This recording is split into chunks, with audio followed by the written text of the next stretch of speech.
La pyramide symbolise à merveille l'ascension vers le sommet. Le chemin du succès en compétition, minutieusement planifié, passe par une période de préparation générale et une période de préparation spécifique. La période de préparation générale se compose d'une phase dite extensive, suivie d'une phase intensive. La période de préparation spécifique de la compétition constitue la phase explosive du développement de la forme sportive. Selon l'objectif visé, ces trois phases sont divisées en étapes ou mésocycles d'un mois environ, à leur tour composés de 3 à 4 microcycles d'une semaine. Chaque étape est caractérisée par une dynamique de charge progressive ou dégressive. Le dernier microcycle de chaque étape est réservé à la récupération active. Les tests de performance réalisés durant cette semaine permettent une conduite efficace du processus d'entraînement. Commençons par la phase extensive. L'entraînement de la technique consiste en premier lieu à acquérir une structure stable, sorte d'invariante du programme gestuel de base. La parfaite maîtrise du corps s'exprime à travers la faculté de différenciation dans le respect des lois de l'équilibre et de la fluidité du mouvement, et cela même sur une surface d'appui étroite. L'imitation du sursaut rasant, réalisé de chaque côté, contribue à la stabilisation de l'équilibre. La réalisation ralentie et alternative de l'action de poussée en direction de la jambe de blocage favorise et améliore la représentation mentale du mouvement. L'exécution inverse, jambe de blocage droite, bras gauche, contribue également au développement et au renforcement d'autres capacités, telles que la concentration, la différenciation et l'orientation. L'engagement d'une barre d'haltérophilie favorise la mise sous tension des chaînes musculaires. Le renforcement des qualités d'orientation et de différenciation contribue en plus à la stabilisation de l'équilibre. La projection de ballons lourds vise à accentuer la dynamique du mouvement de lancer. Des conditions d'équilibre plus précaires contribuent à la transmission optimale des forces sur l'engin. Après avoir stabilisé la structure gestuelle de base, il s'agit d'élaborer la structure rythmique. Le rythme n'est rien d'autre que la personnalisation de la technique. Le même rythme peut s'exprimer dans des conditions spatio-temporelles différentes. Structure stable et forme flexible, telle est la devise d'une bonne variation sur un thème donné. La maîtrise répétée du déséquilibre lié à la précision de lancer sur un objectif placé sur la paroi est en réalité le signe de l'excellence technique.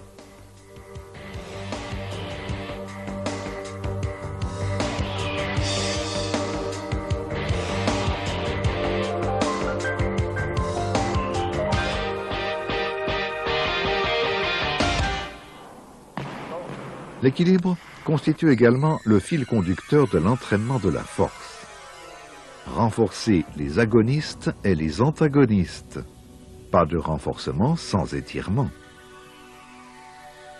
Des muscles préalablement fatigués s'étirent mieux. L'étirement des antagonistes favorise le renforcement des agonistes. L'utilisation méthodique de ces principes d'entraînement est illustrée par 2 exercices fondamentaux.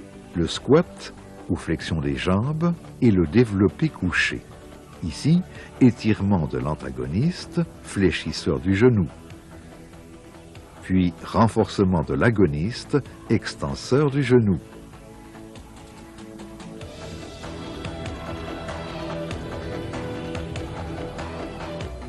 Des exercices complémentaires ayant pour but une pré- ou post-fatigue renforcent efficacement l'action de l'exercice principal.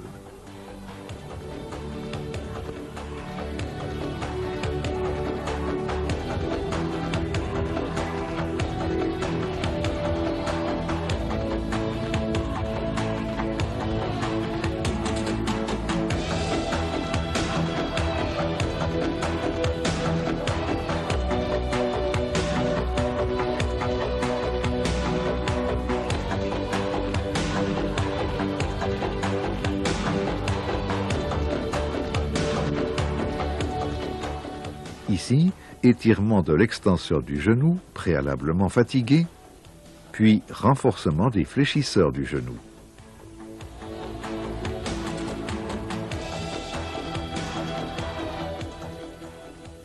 Retour à l'exercice initial, au début d'une nouvelle série. Les mêmes principes méthodologiques sont appliqués pour le renforcement de la musculature des bras et des épaules. L'athlète effectue 2 à 6 séries de 10 répétitions maximales par exercice. C'est l'épuisement local des muscles qui favorise le développement de la section musculaire.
Durant la phase d'entraînement extensive, le renforcement musculaire général vise au développement harmonieux des forces agissant sur l'appareil locomoteur passif.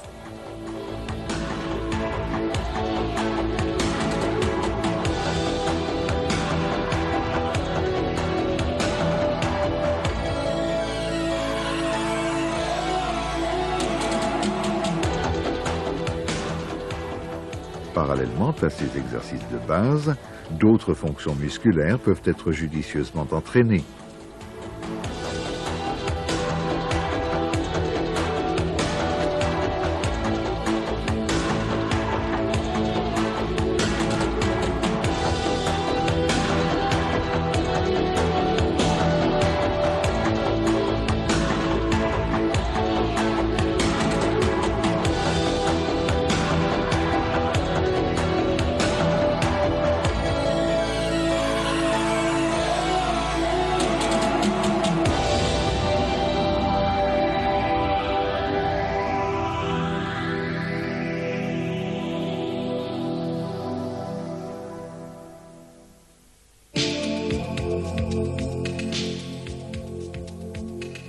Les mêmes objectifs sont valables pour le développement des qualités dynamiques de l'athlète. Au moyen de sauts variés, il s'efforce d'améliorer la coordination gestuelle, où le rythme et l'équilibre dynamique constituent des arguments incontournables. L'exécution des exercices à pieds nus, sur des tapis mous, revêt un aspect prophylactique intéressant, avant les sollicitations plus importantes des prochaines phases d'entraînement.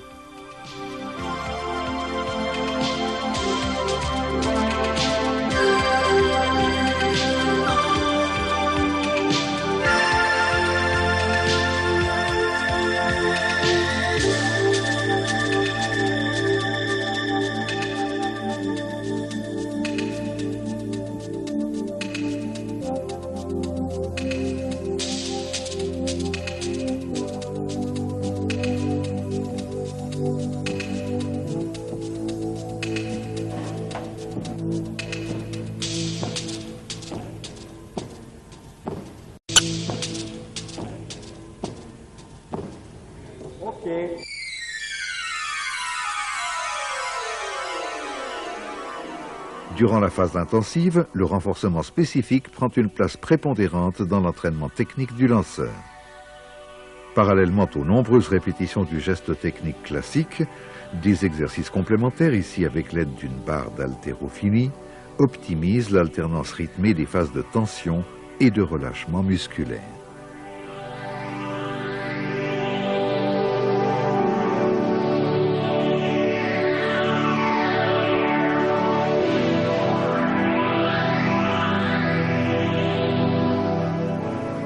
Une autre possibilité de variation judicieuse consiste à lancer des poids plus ou moins lourds de 10 à 15% du poids de compétition. Cette méthode dite variable permet d'obtenir des effets remarquables.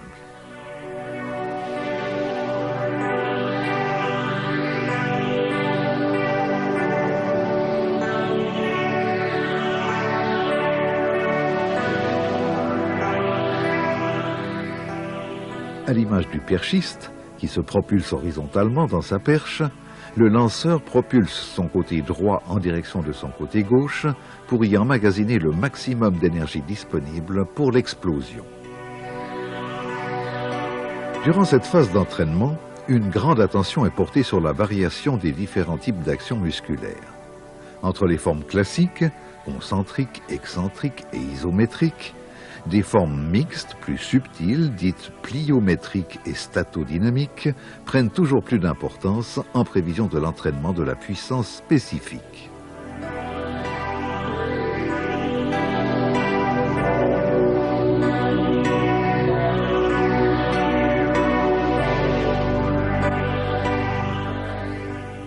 Grâce à un système pneumatique permettant une variation de la charge, l'athlète effectue des efforts de type excentrique ou en freinage avec une charge supérieure à celle de l'effort de remontée de type concentrique.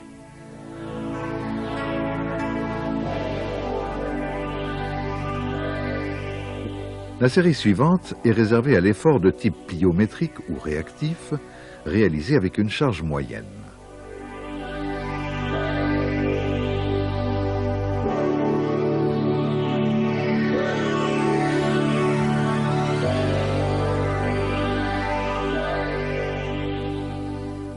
L'alternance se poursuit par un effort isométrique ou statique, maintenu jusqu'à épuisement local, avec une charge submaximale.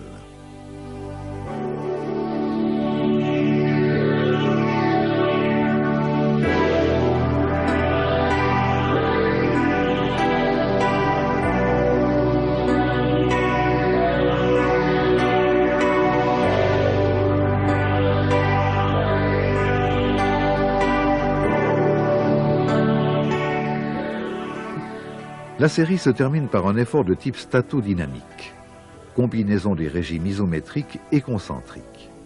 Cette forme de travail, réalisée avec une charge moyenne, est particulièrement efficace lorsqu'elle est appliquée à partir d'un angle des genoux spécifique de la discipline sportive.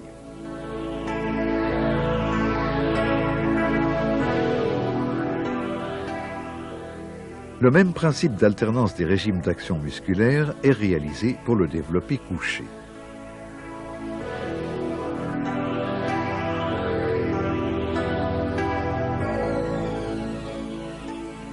Comme pour le renforcement des jambes, des pauses de 5 minutes au minimum doivent être respectées entre les différentes formes de travail.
Le renforcement multiforme orienté, particulièrement important dans les disciplines athlétiques, consiste à transformer la force générale acquise en puissance spécifique.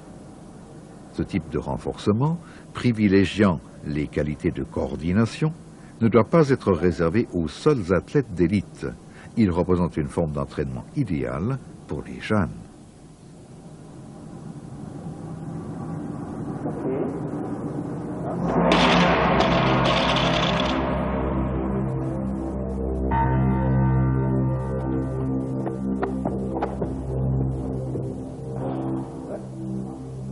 Un entraînement bien conçu de la force et de la puissance multiforme orientée poursuit deux objectifs principaux. La sollicitation des différents régimes d'action musculaire,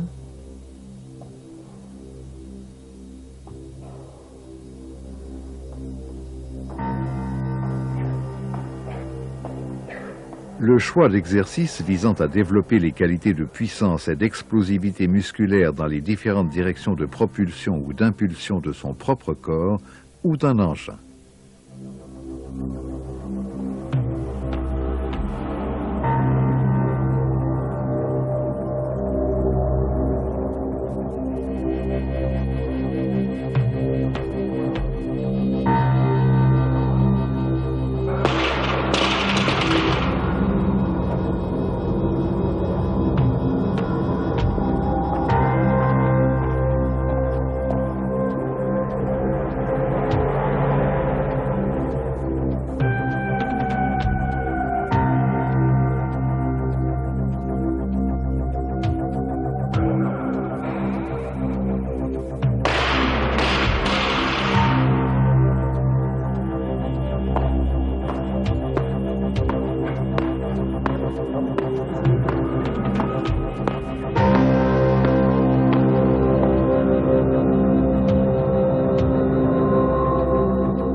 La dernière phase de la construction de la forme sportive est réservée à l'entraînement spécifique. La sollicitation extrême de ce type d'entraînement exige qu'il soit réalisé dans les meilleures conditions.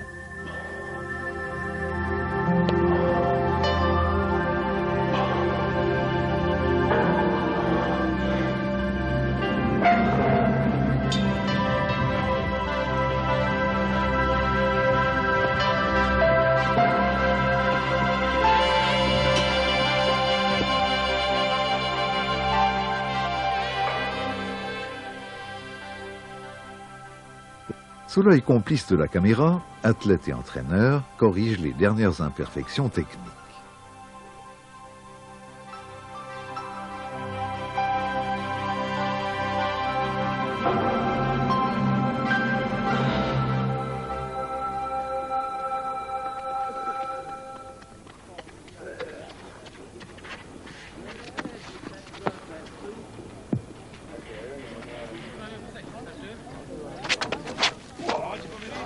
Links zocken, linken Arm,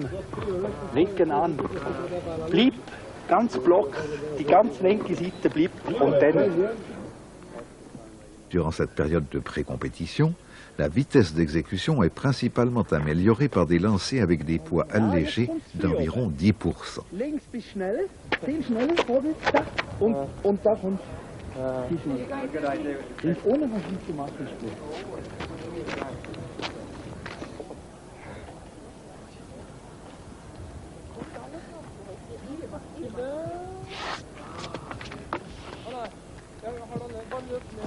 ganz typisch schlecht. Linke Bein in der Luft, gesetzt und du warst schon hier. Dann hast du unten durch. Das war wirklich was ganz anderes. Une attention particulière est portée sur le développement de la force maximale par l'amélioration de la coordination intra- et intermusculaire. C'est le déplacement explosif de charge maximale qui facilite le recrutement synchronisé d'un maximum de fibres musculaires ou d'unités motrices.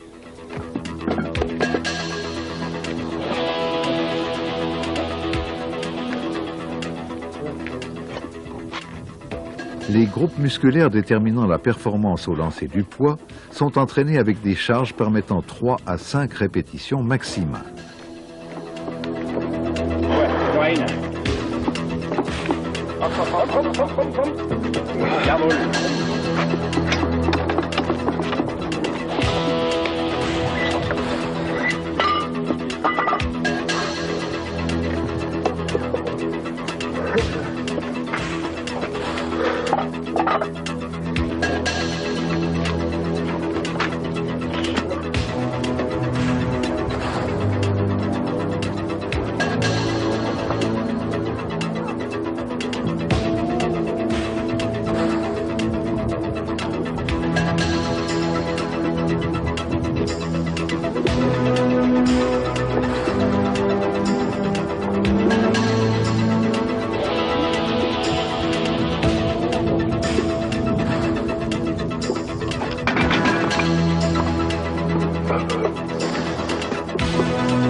Taquiner à chaque entraînement les limites du possible exige une grande concentration et une force mentale extraordinaire.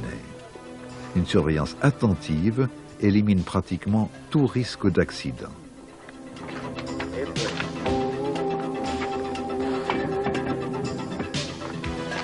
Les exercices plus complexes, tels que les épaulés, les jetés ou les arrachés, occupent une place prépondérante dans un programme de musculation.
Avec l'épaulé jeté, réalisé sans temps d'arrêt, l'athlète reproduit et renforce le type d'impulsion propre au lancer du poids.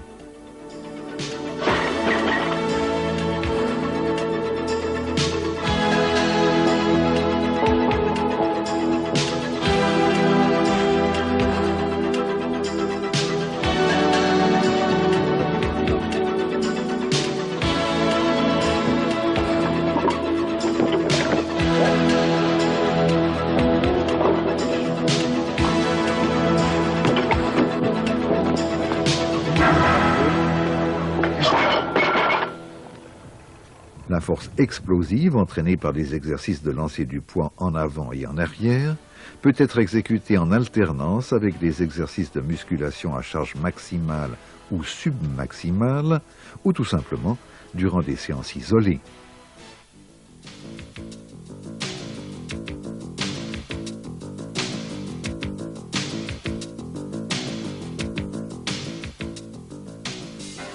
Pour améliorer cette qualité primordiale, les diverses formes de lancer sont exécutées dans un seul but, lancer plus fort lancé plus loin avec le verdict sans merci du ruban métrique.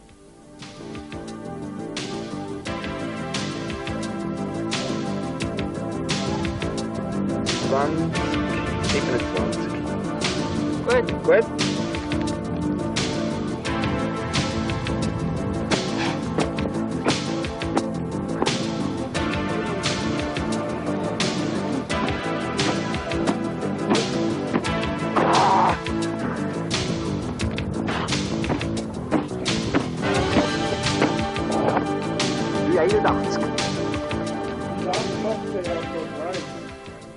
Il en va de même des diverses formes de bondissement réalisées sous la pression du chronomètre, seul moyen de raccourcir encore et encore les temps de contact au sol.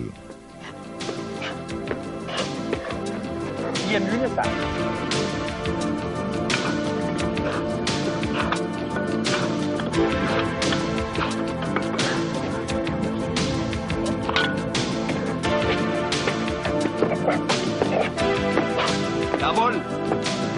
4,80, beste.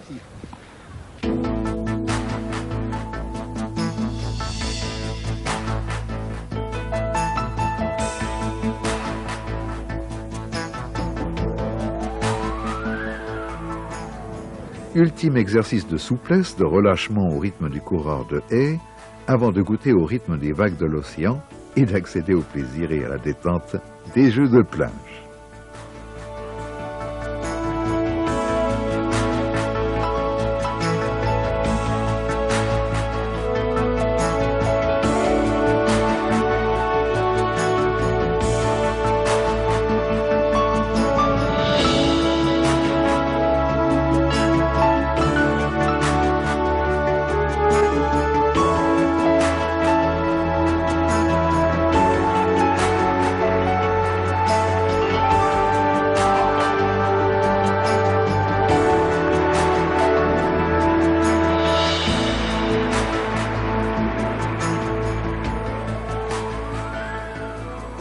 Enfin, la compétition. L'heure de vérité, concrétisation de tant d'efforts minutieusement planifiés. L'athlète s'efforce de faire converger toutes ses forces physiques et mentales derrière cette sphère de 7 kg et quart, comme ici, lors du record du monde en salle, qu'il s'agira d'analyser afin de préparer les prochains succès.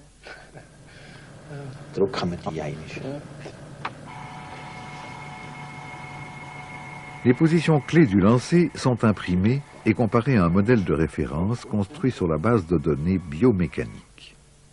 La perception de l'athlète, l'observation de l'entraîneur et l'œil de la caméra permettent d'affiner, d'entraînement en entraînement, de compétition en compétition, d'année en année, l'efficacité du geste à la recherche de l'excellence. Ich darf jetzt bei dir nicht sagen, rechter Fuß oder linker, mit beides muss zusammenstimmen.